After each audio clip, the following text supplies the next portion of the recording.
Welcome back, dear viewers. And in this video, we will try to finish this lesson, Global Warming, a Catastrophe in the Making, the lessons of your TULIP series English for class 8th. तो lesson जो कि एक scientific based lesson थी और इसमें कुछ research facts findings और जो फिगर्स दिए गए थे और बिल्कुल ही ये एक डिटेल डिस्क्रिप्टिव स्टाइल में लिखी गई थी और यहाँ पे एक बहुत बड़ा जो इशू है उसको डिबेट किया गया था। तो इस वजह से इस लेसन में हम ज़्यादा तेज़ नहीं जा सकते थे और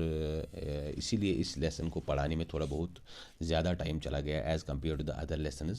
तो आज हम इसके जो लास्ट 3 जो पैराग्राफ्स हैं वो आज हम देखेंगे and we will try to finish this lesson, to complete this lesson, conclude this lesson. तो यहाँ पे जो है climate change has an impact not only on environment but also on society and economy. Climate change का जो impact आएगा वो खाली हमारे जो इन्वायरमेंट है, हमारी जो इकोलॉजी है, हमारी जो समंदर पहाड़ जंगल हैं उन पे ही नहीं आएगा, बल्कि हमारी जो सोसाइटी है, समाज जो है, जो लोग हैं और जो हमारी इकोनॉमी है, जो हमारी इक्तिसादियात है, मालियात हैं, उस पर भी इम्पैक्ट आएगा। खासकर जो गरीब ममालिक हैं, थर्ड वर्ल्ड कंट्रीज़ हैं, वो ज़्यादातर इस चीज़ से मुतासर होंगे क्योंकि जो डेवलप्ड कंट्रीज़ हैं उनके पास कोई ना कोई टेक्नोलॉजी है कि वो अपनी एग्रीकल्चर को शिफ्ट कर सकते हैं, उसमें कुछ मॉडिफिकेशंस ला सकते हैं और इकोनॉमी भी उनके पास ऐसी हैं कि वो इस चीज़ को मैनेज कर सकते हैं। लेकिन चूँकि जो गरीब ममालिक हैं उनके पास कोई टेक्नोलॉजी नहीं है तो वो इस चीज़ से ज़्यादा मुतासर होंगे क्योंकि इससे रोज़गार ख़त्म हो जाएंगे, इससे जो सोसाइटी में इश्यूज़ हो जाएंगे, लाइक जो माइग्रेशंस होती हैं जैसे हमने देख लिया, फिर जो रैशियल कॉन्फ्लिक्ट्स होते हैं, नस्ल की बुनियाद पे जो लड़ाइयाँ होती हैं, जैसे मिडल ईस्ट में ये चीज़ें हो गई due to the conflict in Syria and other countries. फिर जो इकोनॉमिक एंड लाइवलीहुड इश्यूज़ होते हैं, बहुत सारे लोगों के रोज़गार ख़त्म हो जाएंगे due to change in this climate change और ये चीज़ें हो जाएंगी। The potential consequences of climate change have been established beyond doubt at the global level along with the fact that humans have been largely responsible for this change. और जो अभी scientist predict कर रहे हैं कि इसके मुमकिन नताइज क्या आएंगे फ्यूचर में क्लाइमेट चेंज के, वो अभी बिल्कुल शक से बालातर है, उसमें अभी कोई शक नहीं है। That at the global level along with the fact that humans have been largely responsible for this change, कि वो तब्दीलियाँ तो आएंगी अगर इस चीज़ को वक्त पे रोका नहीं गया। और साथ में ये भी है कि इंसान ही इसके लिए ज़्यादातर mostly human beings are responsible for this very change. पहले पहले जो वो कुदरत की जो चेंजेस आती थी, कुदरती चेंजेस, उनको रिस्पॉन्सिबल माना जाता था, लेकिन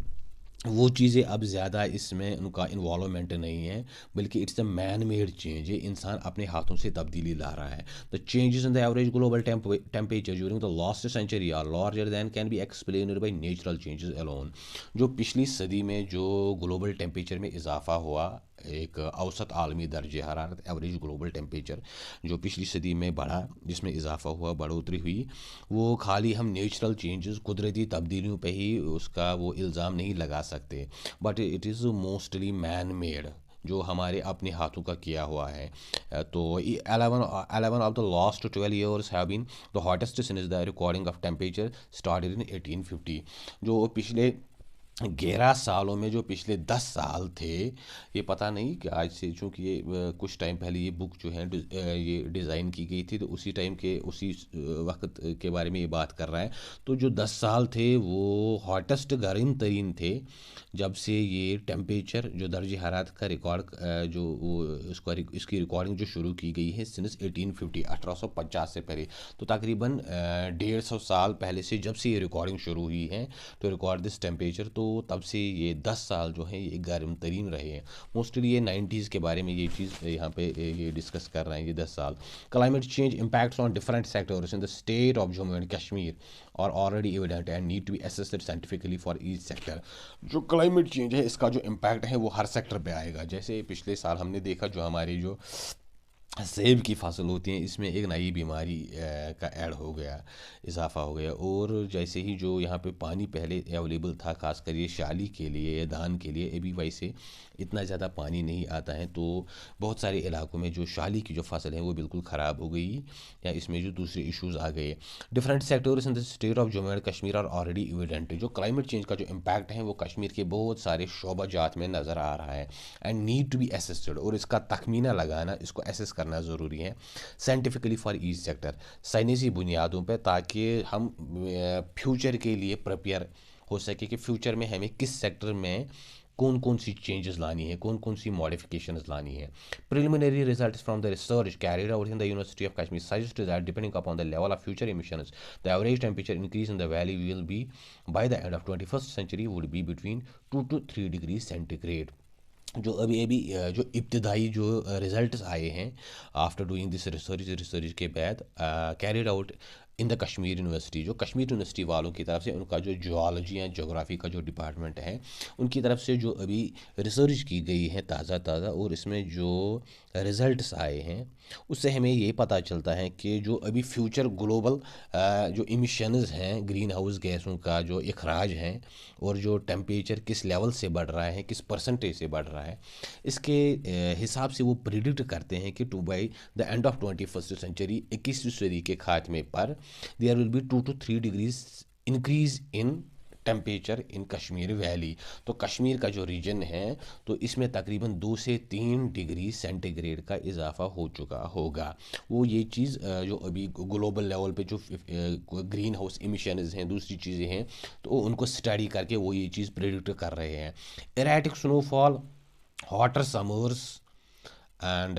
climate variability and change of both precipitation and temperature will affect livelihoods। और इसका खाली जो नतीजा है वो यही नहीं है बल्कि जो इरेटिक स्नोफॉल है, जो बेतरतीब अभी बर्फ़बारी हो रही है, जैसे अभी आजकल बर्फ़ गिरने का टाइम था लेकिन नहीं हो रही है। हॉटर समर्स, जो समर्स हैं गर्मा का जो मौसम है वो शदीद तर हो जाएगा, उसमें शिद्दत आ जाएगी गर्मी में। क्लाइमेट वेरिएबिलिटी, जो माहौल में क्लाइमेट में एक वो वेरिएबिलिटी आ रही है, बल्कि एक डिस्टर्बेंस आ रही है। And change of both precipitation and temperature, और जो प्रेसिपिटेशन बारिशों का जो वक्त होता है या बर्फ़बारी का, उसमें एक तब्दीली आ रही है, वो अपने टाइम पे नहीं हो रहे हैं। एंड टेम्परेचर, और जो दर्जा हरारत हैं उसमें भी एक तब्दीली आ रही है। पहले जो मई जून में टेम्परेचर होता था वो मार्च में ही वैसा टेम्परेचर अभी देखने को मिलता है। विल अफेक्ट लाइवलीहुड, इससे जो रोज़गार है, जो मईशत है, जो हमारा माश है, उस पर इफेक्ट आएगा, उसका असर आएगा। Therefore, understanding and assessment of climate change impacts on water resources in is critical for water resources planning। तो इस वजह से इस चीज़ को एसेस करना है, समझना है कि क्लाइमेट चेंज का इम्पैक्ट क्या आएगा, और ख़ासकर जो वाटर रिसोर्स हैं, जो पानी की ज़राए हैं, क्योंकि पानी की जो वसाइल हैं वो दिन ब दिन ख़त्म होते जा रहे हैं और पानी की जो अवेलेबिलिटी हैं वो भी कम होती जा रही है। Is critical for water resource के लिए सबसे ज़्यादा अहम है जो ये क्लाइमेट चेंज या जो ग्लोबल टेम्परेचर में एक इजाफा हो जाएगा। तो इस चीज़ को हमें प्लान करना है वक्त से पहले। हाइड्रो पावर डेवलपमेंट, जो पन बिजली होती है, इसको कैसे डेवलप किया जाए। एंड प्रोटेक्शन अगेंस्ट फ्लडिंग, और जो इस क्लाइमेट चेंज की वजह से जो फ्लडिंग, सैलाब जो ज़्यादा आएंगे तो इससे हम कैसे अपने आप को प्रोटेक्ट कर सकते हैं, so that we can secure life on earth for our future generations. ताकि इस प्लैनेट पे, इस ज़मीन पे, इस अर्ज़ पे हम जो आने वाली नस्लें हैं उनके लिए भी कुछ छोड़े, उनके लिए भी कुछ बचा के रखें। In the backdrop of looming water crisis in most of Asia, Asia के अक्सर ममालिक में अभी एक लोमिंग, एक वाटर क्राइसिस आ रहा है। जैसे हमने पिछले साल देखा, जो ये कुछ नेबरिंग कंट्रीज़ थी उनके दरमियान पानी पे वो कुछ इश्यूज़ आ गए, जो दरिया है या जो दूसरी चीज़ें हैं इंडिया पाकिस्तान के दरमियान, जो इंडस है या फिर उधर से वो रवि का दरियाई चिनाब या दूसरे जो दरिया हैं, तो उनका जो पानी है उन पे एक दूसरे के साथ ये कुछ इशू आया था बिटवीन दीज टू कंट्रीज़। तो वो पानी की वजह से ही था। एज वही the custodians of water tower of Asia, क्योंकि जो एशिया के ही ममालिक हैं, जो वाटर टावर है यहाँ का, जो हिमालयन ग्लेशियर्स हैं वो इन्हीं ममालिक में आते हैं, तो ये उसके एज कस्टोडियंस हैं, एज गार्डियंस हैं, मुहाफिज हैं, can not afford to be complacent. तो ये ममालिक जो हैं एशियन कंट्रीज़, ये इस चीज़ में कोई सुस्ती नहीं कर सकते, क्योंकि जो जैसा कि मैंने आपको बोला कि जो क्लाइमेट चेंज का इफेक्ट आएगा सबसे ज़्यादा वो एशिया और अफ्रीका के कंट्रीज़ में आएगा, क्योंकि ये लीस्ट डेवलप्ड कंट्रीज़ हैं मोस्टली, और इनके पास कोई टेक्नोलॉजी भी नहीं है जिससे अपने आप को कुछ सिक्योरिटी दे सके, कोई चेंज ला सके अपना, जो उनकी इकोनॉमी है या जो उनकी सोसाइटी हैं या जो उनकी लाइवलीहुड्स हैं, तो सबसे ज़्यादा यही मुतासर हो जाएंगे। तो इन्हीं को सबसे ज़्यादा जो कोशिश करनी है, जैसे इंडिया पाकिस्तान का जो इलाका है इसमें ज़्यादा चांसेस हैं कि क्लाइमेट चेंज का एक इम्पैक्ट आएगा, या जो